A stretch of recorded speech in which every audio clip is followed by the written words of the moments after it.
శ్రీమద్ రామాయణము బాలకాండ 33వ సర్గ. తండ్రి మాటలు విన్న కుమార్తెలు ఆయనకు నమస్కరించి ఇలా అన్నారు: వాయుదేవుడు ధర్మము తప్పి మమ్ములను వివాహము చేసుకుంటాను అని అన్నాడు. మేము తిరస్కరించాము.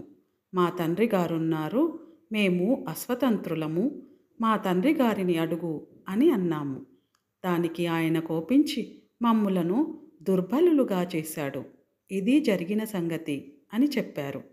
వారి మాటలు విన్న కుశనాభుడు వారితో ఇలా అన్నాడు: కుమార్తెలారా, మీరు మంచి పని చేశారు. మీ ఓర్పును మెచ్చుకుంటున్నాను. మీరు వాయుదేవుని క్షమించి విడిచిపెట్టారు. పురుషులకు స్త్రీలకు ఓర్పు అలంకారము, ఓర్పు దానము, ఓర్పు యజ్ఞము, ఓర్పు సత్యము, ఓర్పు కీర్తి, ఓర్పు ధర్మము. ఓర్పు మీదనే ఈ ధరణి అంతా నిలిచి ఉంది. కానీ దేవతలకు ఓర్పు ఉండదు. కాబట్టి మీ ఓర్పును ప్రశంసిస్తున్నాను అని పలికాడు. తర్వాత కుశధ్వజుడు మంత్రులతో తన కుమార్తెల వివాహముల గురించి మంతనాలు సాగించాడు. ఆ సమయమున చూలి అనే మహర్షి తపస్సు చేస్తున్నాడు. ఆయనకు సోమద అనే గంధర్వకాంత పరిచర్యలు చేస్తూ ఉంది. ఆ గంధర్వ కన్య పరిచర్యలకు చూలి చాలా సంతోషించాడు.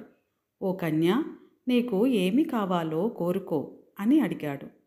ఓ మహర్షి, నాకు పుత్ర సంతానము కావాలి. కానీ నాకు భర్త లేడు.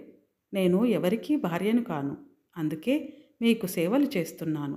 తమ వలన నాకు బ్రహ్మ తేజస్సు కలిగిన పుత్రుడు కలిగే వరమును ప్రసాదించండి అని అడిగింది. చూలి ఆమె కోరికను మన్నించాడు. ఆమెకు తన తేజస్సుతో ఒక కుమారుడిని ప్రసాదించాడు. ఆయనే చూలి మానసపుత్రుడు. ఆయన పేరు బ్రహ్మదత్తుడు. సోమద కుమారుడైన బ్రహ్మదత్తుడు కాంపిల్య నగరంలో నివసిస్తున్నాడు. ఇది ఇలా ఉండగా కుశనాభుడు తన 9 కుమార్తెలను బ్రహ్మదత్తునికిచ్చి వివాహం చేయవలెనని నిశ్చయించుకున్నాడు. ఆ విషయం బ్రహ్మదత్తునితో సంప్రదించాడు.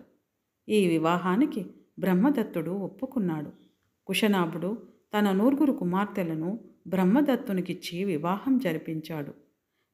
బ్రహ్మదత్తుని చేతి స్పర్శ తగలగానే వారికి వాయుదేవుని వలన కలిగిన దుర్బలత్వము తొలగిపోయింది. పరిపూర్ణ ఆరోగ్యంతో ప్రకాశించారు. బ్రహ్మదత్తుడు తన 9 భార్యలతో కాంపిల్య నగరం చేరుకున్నాడు.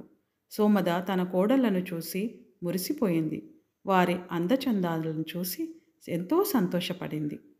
ఇది శ్రీమద్ రామాయణము బాలకాండలోని 33వ సర్గ సంపూర్ణము.